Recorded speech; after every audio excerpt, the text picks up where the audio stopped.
Hello, ladies and gentlemen. Welcome to the rundown. Hey, Brian. Uh, how you doing? How's things on your end?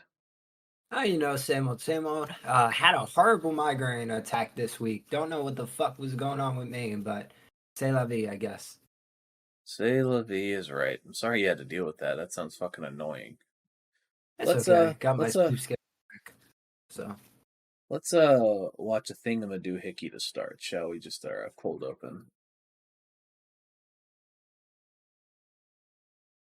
And I'm lagging because, of course, I'm lagging because Discord is such a shoddily made piece of software. I love it. Don't just love this. This is just fucking great.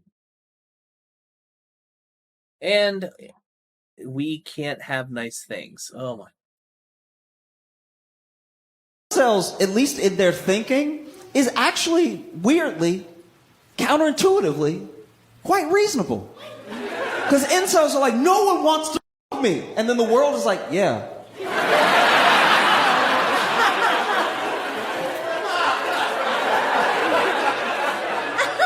It's actually the dudes who are incels that go out and try every night that are the delusional ones. Like, all right, I've been striking out 600 days in a row, but tonight is my night. I put on extra cologne, so I know that the ladies will be all over me.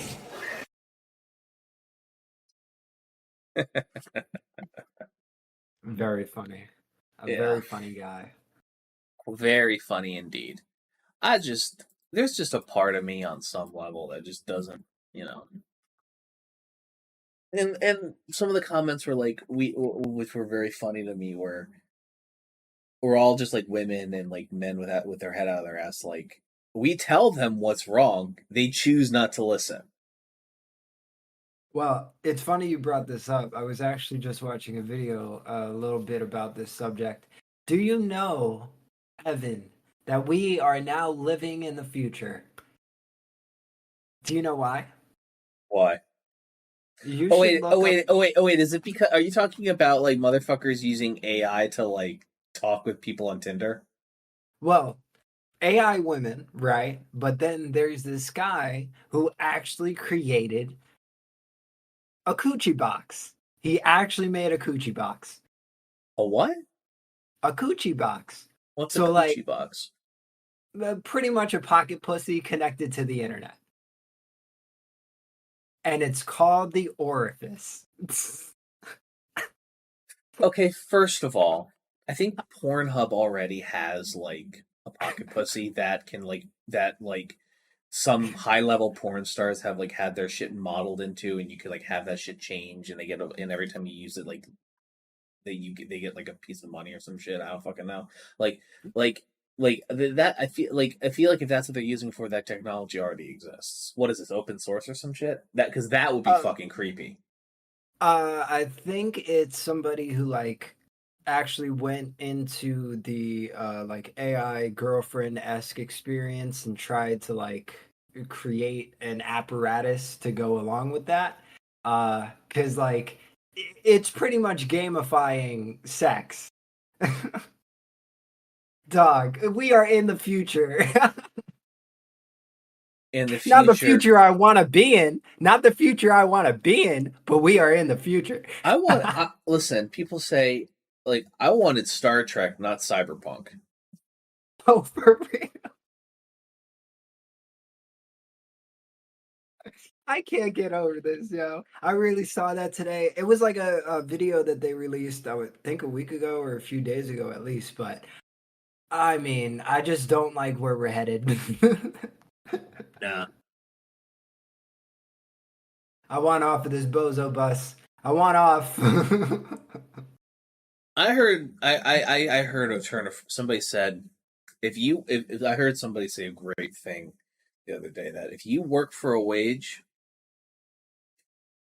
if you work if the money you earn comes in the form of a wage, regardless of what you do, you're a worker, no matter how Mhm. much that wage is, and you Yep. are and you should side with workers, even if you have the appearance of wealthy. I mean, I don't disagree. Mm-mm. I, I just I don't don't know how either. that goes. It goes by just, I think. I mean, it's like I feel like, especially with Tesla, Amazon, Trader Joe's, and a bunch of other conglomerates that were trying to like sue the government under the guise that the NLRB is not constitutional. Uh, the one thing that I think they forget that the NLRB exists to protect them.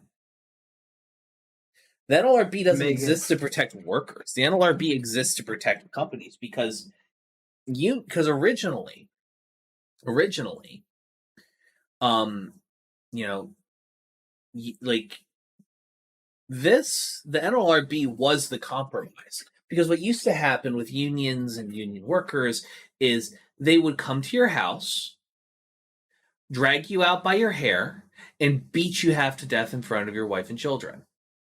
And they were like, we can't keep having this happen, but we also can't keep letting children die. Politicians didn't like that their friends kept getting beaten half to death or to death by abuse workers, who, by the way, were also voting constituents. So they basically were between a rock and a hard place. And so their solution was this middle ground. If they try and get rid of the NLRB and get rid of that middle ground, eventually Amazon workers are just going to light the fucking warehouse on fire and then probably violently beat the shit out of their managers. And we live in the internet age. Like, Jeff Bezos' address is public. Mm-hmm. Like, his multiple addresses are all public. Yeah, and so it's like all you need is like some workers from some nearby city to just say, fuck it, we're gonna get in our Honda shit boxes and light that bitch on fire. They just gotta be right about one of them, and Bezos is cooked, quite literally. So yeah, and so that's also what surprises me about these billionaires not wanting to create any type of protection, because it's also protection for themselves. Yeah. It's like, hey, if you're not having people eat fucking cat food when they're 60, 70 years old, you have nobody who's planning on creating a rebellion. Yeah, it's like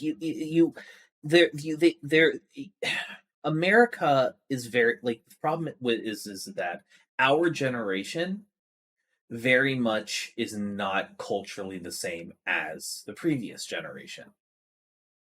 And when I say the previous generation, I'm not talking about the millennials, because you and I are Gen Z. I'm talking about Gen X and the boomers. Like, I applied to Staples yesterday, and I had 2 interviews, and I'm going to see on Monday whether or not I got a job there.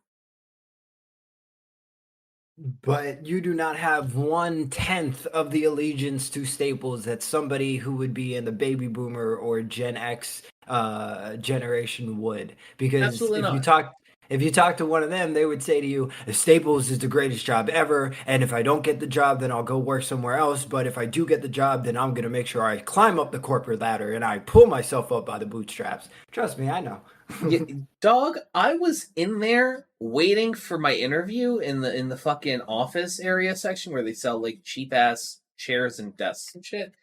And I was just like standing there on my phone waiting, and a Gen X man came up and says, "Do you work here?" And I'm like, "Nah, no.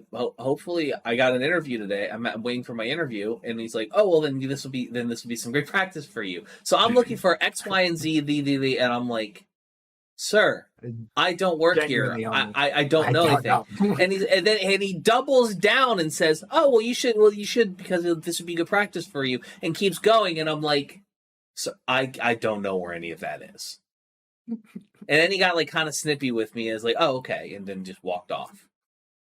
At least it ended somewhat cordially. I had 3. I was in there within 20 minutes of me being in there waiting for my interview. 3 people over the age of 50 came up to me unprompted, asking me where shit was. Well, you do give Staples worker.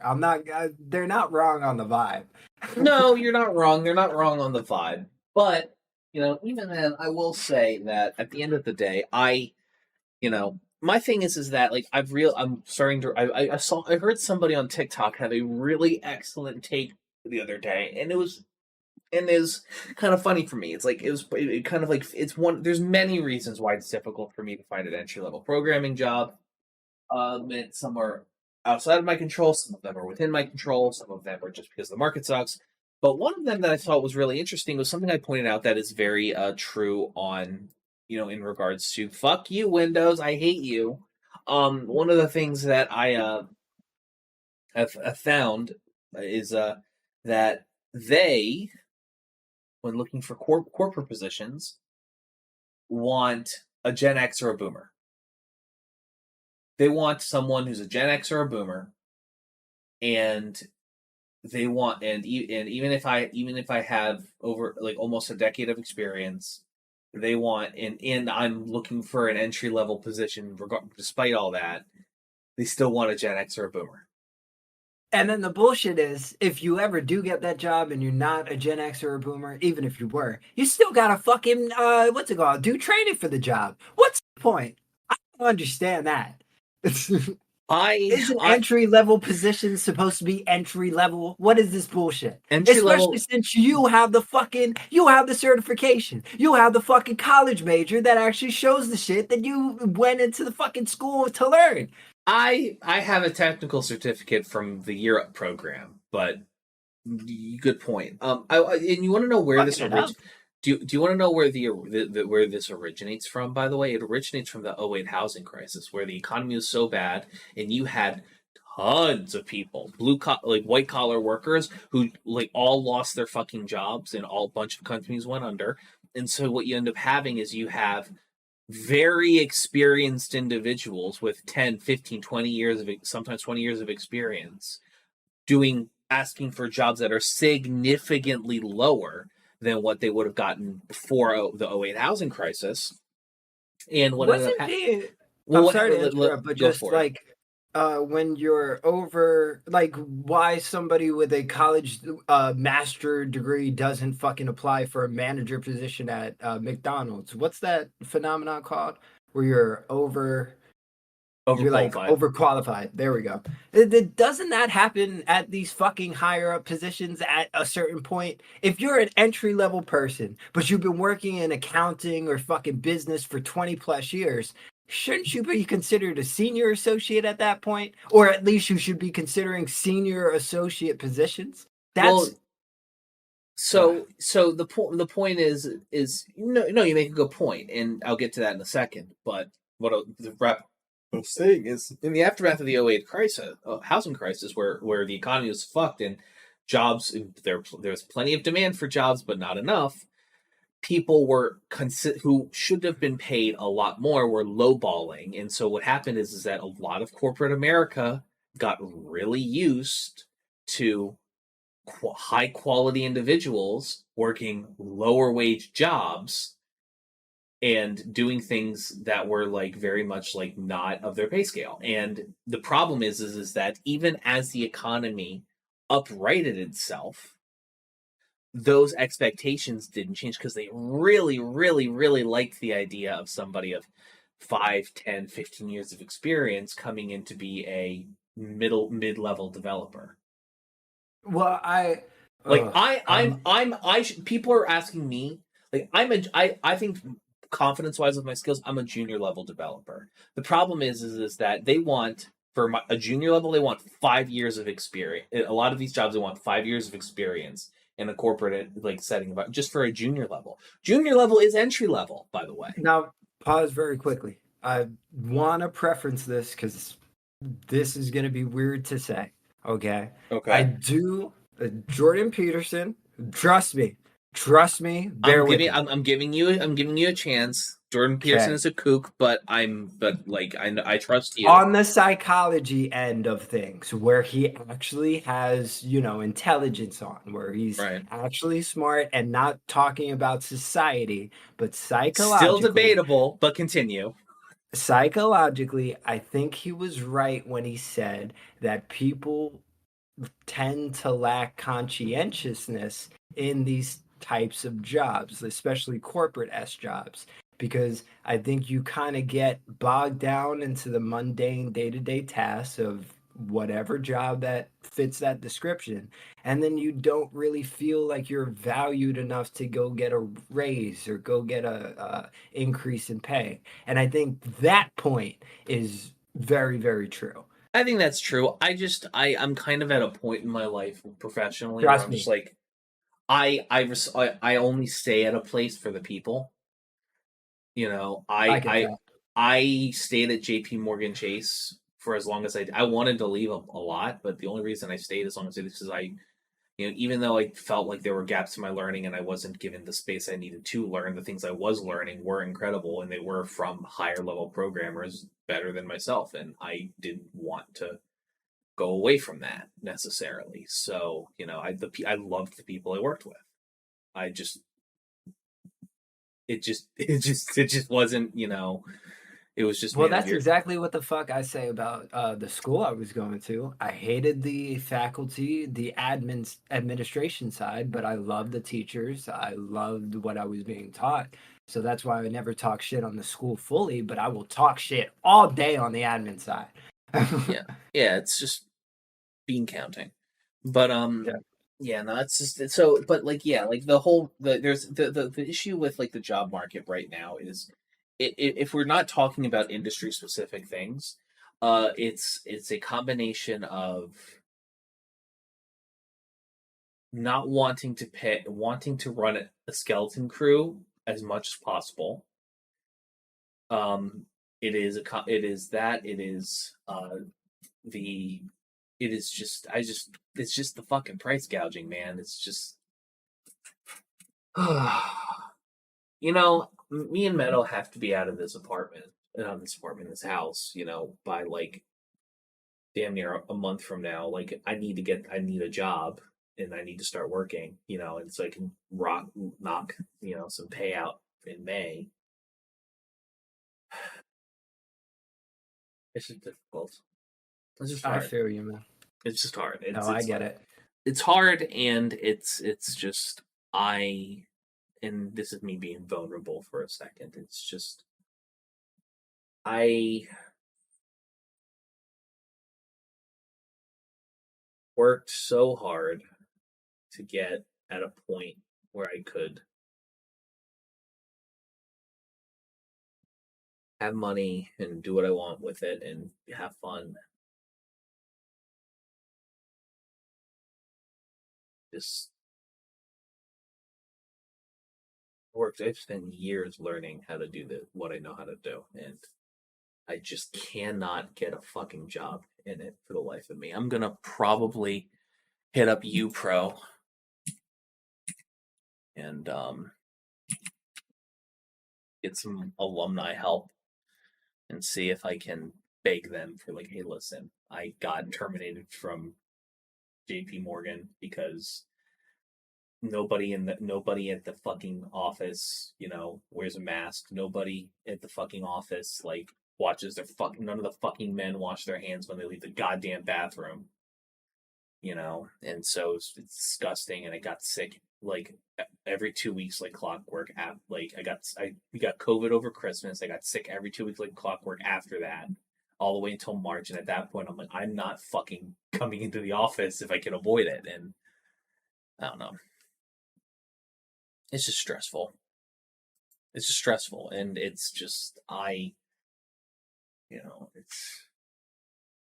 I don't know how you guys are living in fucking like Los Angeles and like with the cost of fucking living. Like, the cost of living here in Delaware has gone up significantly since you've been gone. Oh, I can imagine. Meadow wanted to move to Philly. We're just not going to be able to afford it. And it sucks because that's probably where more of the opportunities are, if we're being perfectly fucking honest. Yeah, but also Meadow does have her car. Philly isn't that far away. She doesn't have a car. She doesn't? She doesn't have a car. Do you want to hear? Wait? You don't know Meadow lost her car, didn't you?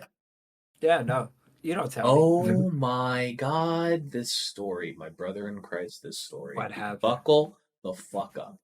Okay. So you know Meadow had that cute little lime green thing, right? Mm. Okay. So the summer of 2022, she was staying here. She was planning on working the whole summer, banking some money. Blech. That didn't happen. You want to know why it didn't happen? The fucking alternator belt uh on her car snapped. Okay. And so she had to get a new one. She sent it to the fucking mechanics place. They took, when I tell you that these mechanic fuckers took 2 months. She had her car a week. She had her car a fucking week. In 2 months, they didn't have that shit. We were creeping up on when she was supposed to go back. And then she gets a call from them and says, basically, the car's fucked. It would cost more to replace the engine than it would have to buy a whole new car. And so what happens is that I want to remind you that this car is her freedom. This car allowed her to leave a house that she just didn't feel comfortable in or safe in, and this was her freedom. This was her ability to leave. Mm-hmm. It was her I think it was the first car she bought herself. Like, she loves it. She loved it. It was her little green Bullet. Trashed. So her grandfather comes through.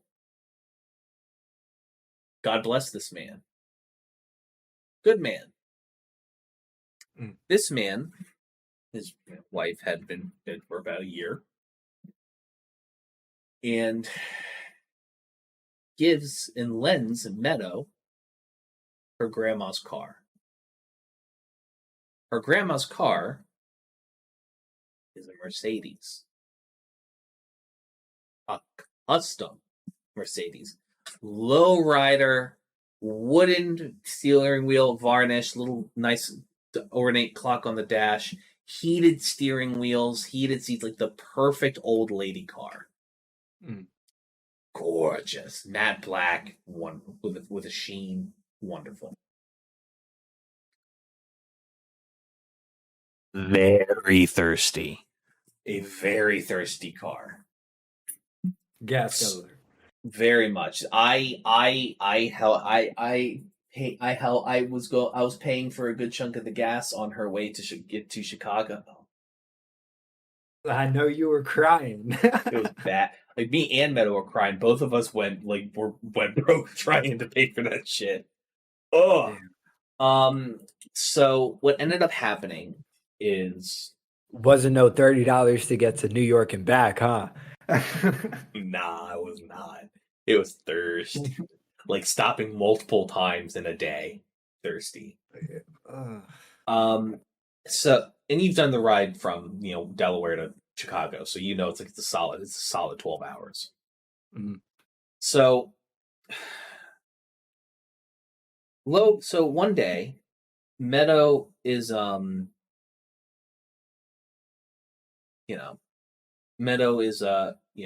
to it's typical Sunday. Viva, her roommate, would go to they take the car, they go to Trader Joe's, they go to the Asian market, they go to the Aldi's, they get all the groceries for the week as cheaply as possible. Normal stuff, right? Everyone carpools, go. Except it's not there. I want to remind you that this car was a drivable shrine to her dead grandmother who died of COVID a year prior. I believe it. I can imagine. Probably wasn't touched. Not he just didn't want to touch. He just made sure it was okay. He just didn't want to. It's not there. It's been 2 weeks since they last went to the grocery store. Somebody stole that car, huh? They found it in a crumpled ditch. They found it in a crumpled heap in a ditch in Montana. What the fuck? fuck? 3 states away. What? That's crazy. That's crazy. Yeah. So, needless to say,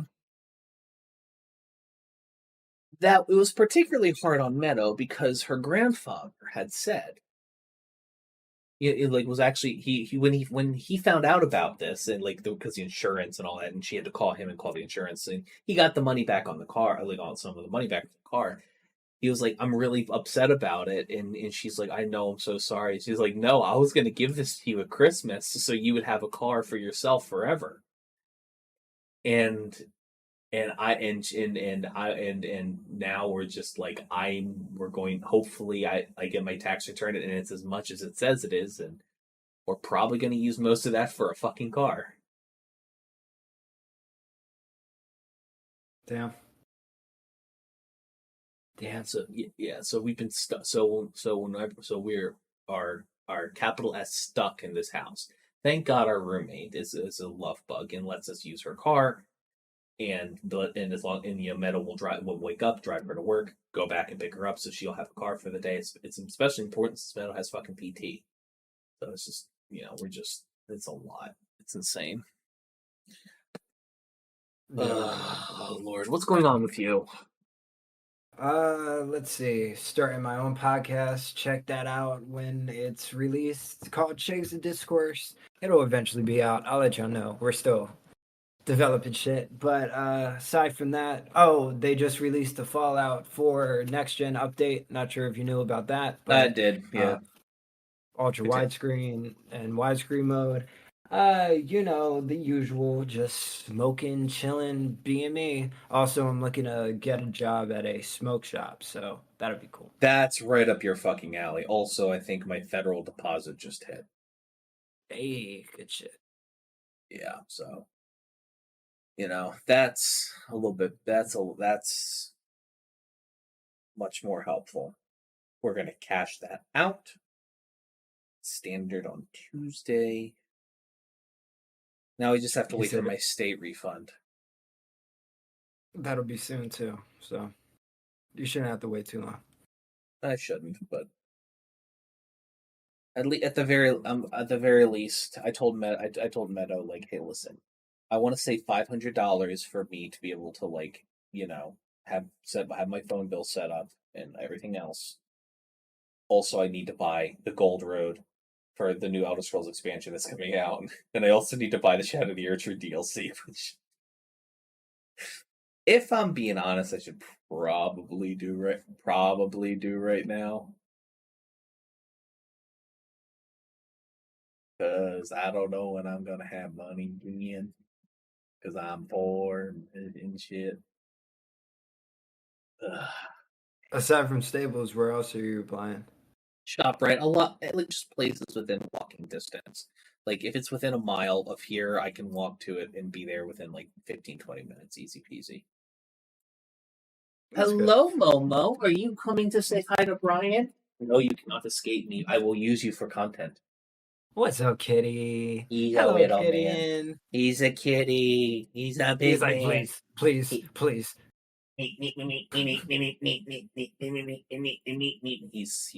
like, please free me. I'm like, I love you. You're my son, and I love you very much. I give you big hugs. I'm not sure if you can see back there, but there. I can see a void on the couch. Yeah.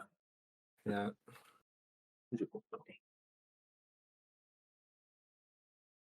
Yep, he's there, just passed out. He loves to sit on my goddamn lap when I'm playing fucking games. Yeah, I mean, is that a problem? It's bad for me. For me, it's like they like to nudge my hands when I'm playing on my computer. It's cute. I like it. Are you gonna play Elden Ring? Probably not. I mean, I am in love with AC6. Don't get me wrong, but it is not the same game, and that's for sure. No, for sure. My thing is that I will say, I don't know. There's a new game that I'm going to be playing. It's called Another Crab's Treasure. It's a Soulsborne game that I've seen that I've been actually waiting for it to come out for years at this point. And it released yesterday, so I'm going to probably do a live stream of it tonight at some point, or this weekend, and that should be fun. But yeah, your souls are microplastics in the ocean. Yeah, it's a sweet little game. I'm excited to give it a shot. That's what's up. What have you been playing any Fallout games besides 4 lately? Because I know that after the Fallout show, you've been probably unlocking that hyperfixation a little bit. I want to get into modding Fallout New Vegas and Fallout 3 together to make, what is it, A Tale of Two Wastes? Oh, you saw that Is that the video. name? Yeah, I want to do that. But I I'm like also I like that you watch my videos from time to time. I think I saw the IG one. I think IGN one. I think they did video. It's honest to God, it's just on the Tale of Two Wastelands forum, and here it's the it's kind of a bit of a blast from the past in a certain way, in a way that's like honestly I kind of like. I enjoy it. I think it's here I just texted it to you by the way. Um, Okay, cool. but yeah, no, it's got the installation instructions there for you. Honest to God, Yeah. it's literally as simple as like downloading Fallout 3, downloading Fallout New Vegas, downloading the installer, and then just pointing to the two games data folders and letting the installer do its thing. What I wanted to ask was, does it matter if I have it on Steam or Epic Game Store? Does that matter? It shouldn't matter in the slightest. Okay, just as long as I own the Game of the Year editions of both, right? Game of the Year editions or all the DLC. Game of the Year editions are preferred. Yep. Cool. Because I'm not sure if you know, but yo, one thing I gotta say, Epic Game Store, say what you want about their data sharing, whatever, but those fucking free games come in clutch. Sometimes. Other times they're trash. But they come in clutch sometimes. That's what the Game Pass is for us. Like, Yeah, but I like being able to actually like own it. Like I get with, don't get me wrong, with Game Pass and yeah. PlayStation Premium, I like having the, pay 15, pay 17, boom, you have it. You could even stream the shit. I just like being able to say, nope, this is mine. If I take my console off fucking online, then I could still have it, no question. Yeah. I've personally been kind of like getting wildly into the idea of owning cracked versions of games, so I can like just keep them in a folder forever in perpetuity. Personally, it's just I think it's just I want to. I don't know. There's a part of me that wants to like archive stuff in like goblin mode, just because of how awful people like Nintendo have been recently. Speaking of Yeah. which, did you hear about that their copyright strike to Gary's mod? What? Really? Yeah. So apparently Nintendo sent copyright cease and desists to Gary's owner of Gary's mod, the one dude who manages and updates Gary's mod, and says, "Hey,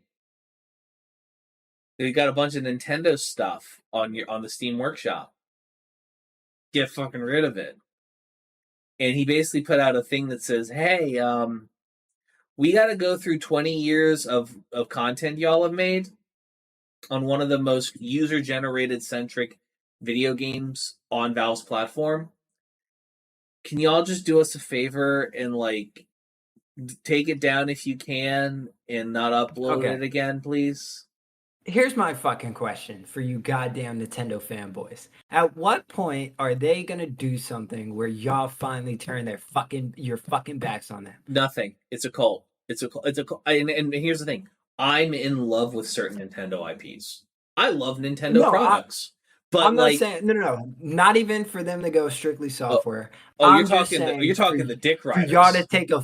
For y'all to take a fucking stand and be like, Nintendo, y'all are doing the fuck too much. Y'all are doing the most.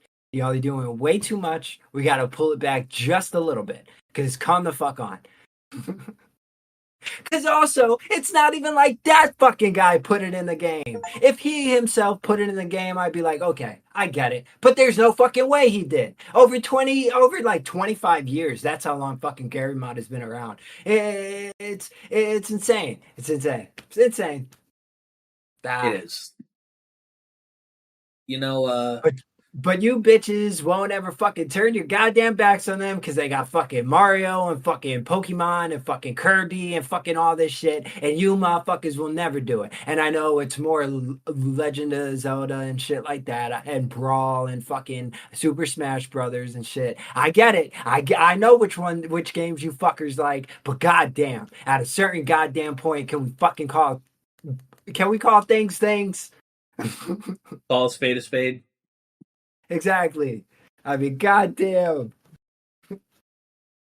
Yeah. Did you see that picture of Elon Musk at the Fallout premiere? No. Oh, my brother in Christ. I know he looked out of fucking place. like I want to show you the fucking picture. Nobody, like, this picture just looks like nobody fucking like wanted him there. I believe that. Also, it's Amazon. Why the fuck is he there? He's fucking Cloud Shark. Like, look at this fucking photo, dude. Like, look at Todd Howard's face, bro. He's like, why the fuck is he here? Why is he here? Like, nobody, like, look at this motherfucker. He's like, yo, should I deck him in the back of the head for the vine? There's not one person smiling. No, everybody looks uncomfortable that he's there. Gotta love it. Gotta love it.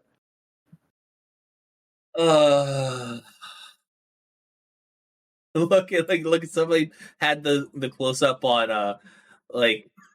on Todd, like, yo, get your ass out of here now before this Jack and Coke has me acting the most. Yo, for real. And you don't want to go against fucking Todd. Not him. Nah, Todd Howard gives me like Derek Shepherd from Grey's Anatomy vibes, who's like mad chill, like super PC, like loves peace, super like nice. But then like the moment he's put over the edge, he just like like out of nowhere.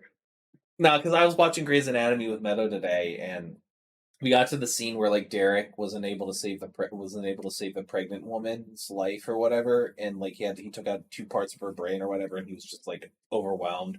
And then Sloane comes up to him and says, "By the way, like, I know you told me not to do it, but me and Lexi are dating and we're happy." And as like this man is like Derek is like hanging over the edge, like just like trying to deal with his feelings, he's like, and then Sloane's like, you know what? I deserve that. Actually, no, I didn't deserve that. I'm happy with her, and then he's like, up again, and he's like, you know what? Fuck it, I'm gonna punch you back. And they just start roughing and tumbling. It's funny as shit. I love White Woman One Piece. I could tell. I love White Woman, and I arguably I want to get into normal One Piece, but I feel like I need to finish Grey's Anatomy first. I wish one of your viewers were here who actually watches One Piece, just to hear you say that. I would just love to know what they think. Well, you know what? If you want to light a fire on some people's ass, when this video goes live on YouTube, you can just share the timestamp at 3 minutes, at 38 minutes, at the 38-minute mark, where I say that shit, and then just like so that's the shit that they see, and it'd be my fucking guess.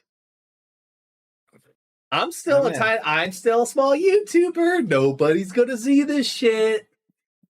They need to. I wish you already had millions of fans so everybody could expose you for knowing your fucking mics. Dog, if I had a million subs right now and had the money and income with that shit, I would fucking delete most of my fucking backlog, because I know that I've been an unhinged jackass for most of my time. And it doesn't matter that I'm a changed person now, or I've learned how to express my personal opinions better in ways that are more healthy. There's a reason you don't see Moist Critical's early stream days. True. That's just curated. I don't know. I think everybody should keep their old shit, unless it's like extremely fucking racist. Oh God, no. That's one thing I haven't done. I will say, like, I have there probably been moments in my time online where I was like not as informed about certain things as I am now. Sure, but I can look back at things. I'm like, I think the Philip DeFranco route to it, where it's like, leave it up or whatever. Like, I don't believe that now. I did believe it then, and I want to be an example of how you can grow and become a better fucking human being. True. It's, You know who dodged a bullet with all that shit? who? Blackface? Fucking Jimmy Fallon and Kimmel. They both did it. Like they both really did it. I like to believe Anthony Jeselnik full frontal that like Jimmy Fallon is like a unrepentant like barely managing alcoholic. Oh shit. Did you hear about, is it Prank Island or some shit like that? It was Johnny Knoxville, Eric Andre, and the girl from Precious. And they would take people who would Wait, pose when you say girl from Prejudice, do you mean Monique? the black woman from Precious, the girl, the main character. Oh, the person who played Precious, not her mom. Yes. Okay. No, not her mom. Yeah. Sorry, I always say Precious thinking that it's the main character. I think it is. I don't know. I haven't seen it. Whatever. You know who I'm talking about. They take people randomly who will like pitch to them prank ideas. And it was a horrible fucking show, supposedly. It like already came out last year. And there was this one prank where this gay couple and one of the gay guys comes out with a family. And like you see this man sitting next to this guy who he now thinks has a whole family behind his back, and he's crushed. Like it's just pure evil. It's not even funny. My man is just sitting on the couch destroyed. He's like, is this really your son? And the whole time, the guy who's trying to play it off is trying to play it off and being like, look how cute my son is. Isn't he amazing? He's gorgeous. And then finally it comes out that it's a prank, and he's like, I'm still leaving you. Nah, because here's the thing. That's the type of shit. Like, and here's the thing. That sounds par for the course for Eric Andre. That's kind of off-brand for Johnny Knoxville. well, like even with Eric Andre, everybody that goes on that show like knows what the fuck is happening unless he's doing the skit stuff outside in public. Then nobody knows what the fuck is going on. But like 90% of the time when it's actually the people involved, they know what's going on. This is a weird fucking show. I know what I'm getting myself into. And it's like These are just random people. And also, don't match Eric's energy. He has less shame than you.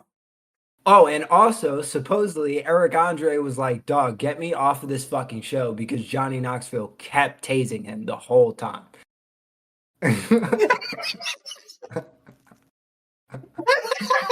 You know what?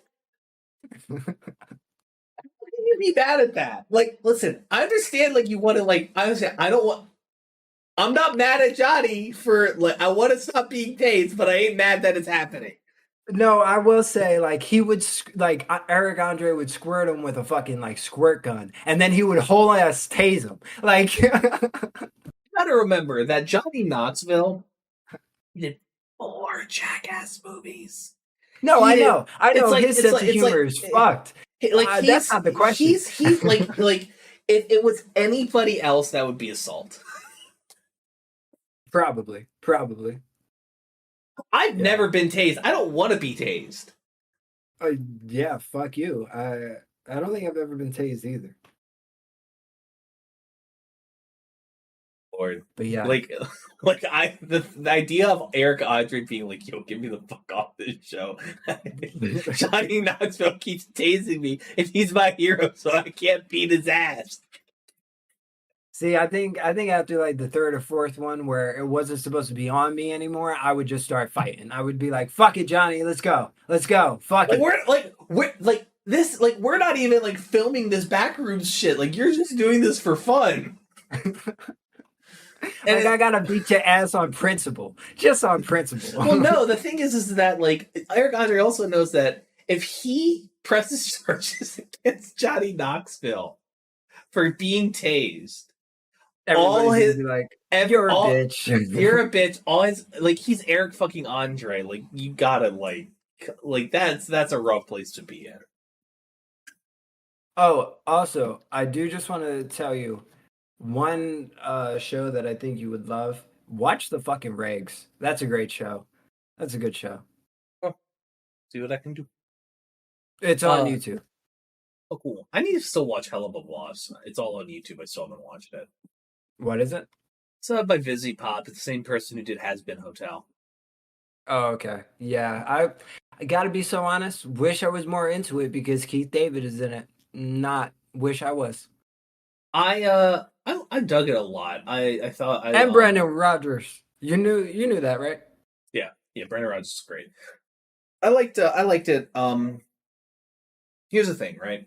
I approached it from a perspective of this is not written for me personally, but the music, the score, and the quality of animation, I think, was enough for me to like kind of get really interested in it. Like, I like it. I like it a lot for like the music. I like I like a lot of the characters and the writing around it and the premise. It's just on some level, it's a little too. It does have that like 2014, 2015 Tumblr vibe to it, which is not my bag. But very much so. But outside of that and the other things surrounding it, I liked it a lot. I thought it was great. I liked the music. I'm gonna be really honest. Musician in the past life, I liked it. I think also the fact that Noelle and Ellen were as obsessed with it as they were definitely made me even reject further. Yeah, no, I kind of get that. I will say, like, not that it's bad. Again, it's overplayed. I think it's definitely like for me, it's like when season 2 eventually comes out, I'm probably gonna watch it. Like, because like I say what I like. Do you disagree with me when I say like music and score is generally pretty damn good? The animation's pretty damn good. Most of the characters are like intriguing enough, and like they're like in regards the story, whatever. Sure, I'm not super sold on it on some level. It's more of just like I think what draws me to the show is more so the character writing for certain characters, the music, the animation, and the fact that this was a YouTube project originally, which I like a lot. Hold on, Meadows calling me. We were talking about. The last thing I said was and the other thing I like about it is the idea that it started on YouTube. Pilot was on YouTube. Granted, a part of me does feel maybe you should watch the pilot before you watch the show because some things are a little better explained if I'm being honest. And I definitely think that they wrote the first episode of the show with the expectation that most of the people watching watched the pilot on YouTube. Makes sense. Yeah, but yeah, I'm currently watching the Book of Boba Fett. I thought that was a pretty good series. I thought so too. I will say I do know that a lot of, and I'm gonna probably do like a independent podcast where I talk about this at length myself. But just the cliff notes is I do understand where some of the diehard fans were coming from in regards to why they didn't like it. There's not enough shit going on to justify a full series, let alone. Is it only one season? Only one season. Yeah, like there wasn't enough. Nobody cares enough about the politics of Mos Eisley to care about. Oh, Boba Fett's in charge of this now. Awesome. He's also he's supposed to be the daimyo of Tatooine, the entire planet. Yeah, but you gotta understand, in the grand scheme of shit, probably never going back to Tatooine again. I would be very surprised if you see anything with Boba Fett ever again, because his story is finished. There's nothing more. Here's the thing. I think that this is the send-off that needed to happen. I think here's what I think, right? I think that the Book of Boba Fett is a supplemental piece of The Mandalorian. And they wanted to tell the story of Boba Fett, but they wanted to give it more time and deference than, just like the little side things going on. They didn't want Mando to be the focus, which honestly, I support. I genuinely do think that the book of, well, I'm not finished with it yet, so I can't say this with certainty just yet. I think the biggest problem that people had with it, and this is something that they just don't want to admit, or if they do admit, they're really salty about it, is that Boba Fett, especially in the first few episodes when we're doing the flashbacks to when he's with the Tuskens, and he just doesn't feel like the badass they painted him as in their minds. Because you have to remember that the way people thought about Boba Fett for years was as of this like terrifying badass bounty hunter who's like one of the best in the field, and that this was like this lore that was like built up and about him in their minds, and this was reflected in the legacy content as well. He's like this legendary bounty hunter. And with the big Disney retcon that happened and the fact that like there's changes and shit, he wasn't portrayed as like this uber confident super like he doesn't feel as like people probably felt on some level that Mando being the super competent like powerful warrior is what Boba Fett should have been, which I get it, but also where the series is in the canon is not supposed to show him being a badass. It's supposed to show him surviving the Sarlacc pit, surviving, getting fucked up from the Sarlacc pit, living with the Raiders, and then becoming the whatever it is at Tatooine. It's showing the end of his story. It's showing I'm not a young guy anymore. I'm trying to secure my future and get my peace. I'm trying to settle the fuck down. For the people who made the argument that he wasn't badass enough in the series, I feel like that point is null and void. My point of saying that it doesn't really serve any purpose is because my whole thing about Star Wars is why I find perfect example why I found Ahsoka to be so interesting is because they actually took more than one format of telling the story with the Clone Wars and the actual movies included, crafting the story in between Ahsoka and Anakin living through the Clone Wars, getting through it, her actually becoming a Jedi, and then being like, nah, actually, I don't agree with the Jedi Order. I'm going to go find my own path. I like those types of shows because it actually expounds upon the story. When a non sequitur happens, like what's going on with Boba Fett in the book with Boba Fett, my thing is not necessarily that I don't like it. I just don't necessarily see the value of it if nothing ever comes back. That's my only thing. And I get what you're saying. I will say it's the difference between macro and micro storytelling. And here's what I mean. The macro is this connects to this, connects to this, connects to this. And this affects the wider story. It's like, let's take something like The Blacklist, for example. Have you seen The Blacklist? No. Okay, let's take The Sopranos then, which might be something a little more. There is the A plot and the B plot. You have the A plot, which is what the fuck's going on in the episode, and you have the B plot, which is what's going on for the entire season or over multiple seasons. Boba Fett's story is A plot.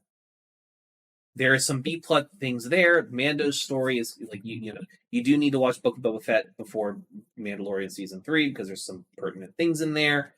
Blah blah blah blah blah. There's B plot in there, but the B plot doesn't necessarily have anything to do with the story directly being told per se. It's explanation as to why Mando is helping them with the Pike Syndicate and stuff. I haven't gotten further than that, so don't say anything. Just so you understand how I see this, I see the Book of Boba Fett as being the episodes in The Sopranos where Anthony is tripping in the desert and he's having all those dreams and Carmine fucking comes back and he's still alive and he's talking to him through the wall, or when Anthony got shot.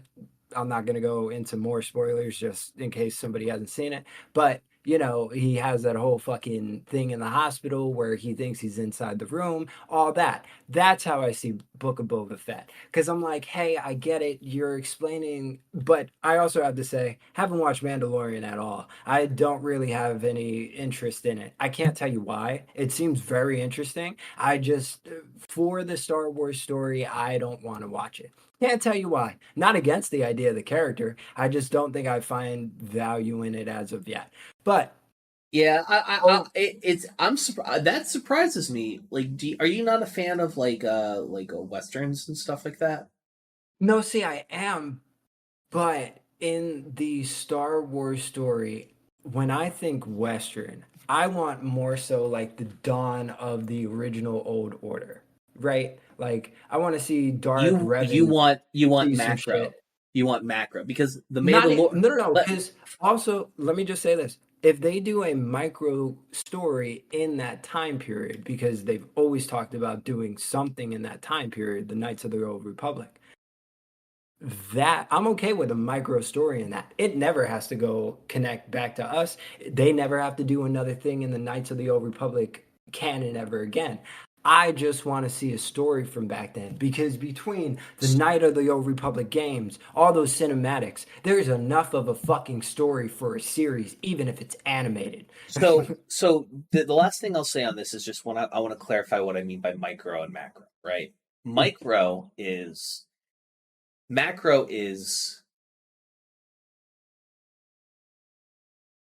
what a story. Macro is the story of the wider universe. This of the story of like what the overarching plot and how things are happening like everywhere. Micro is what is happening in this little piece of this world. What is going on here?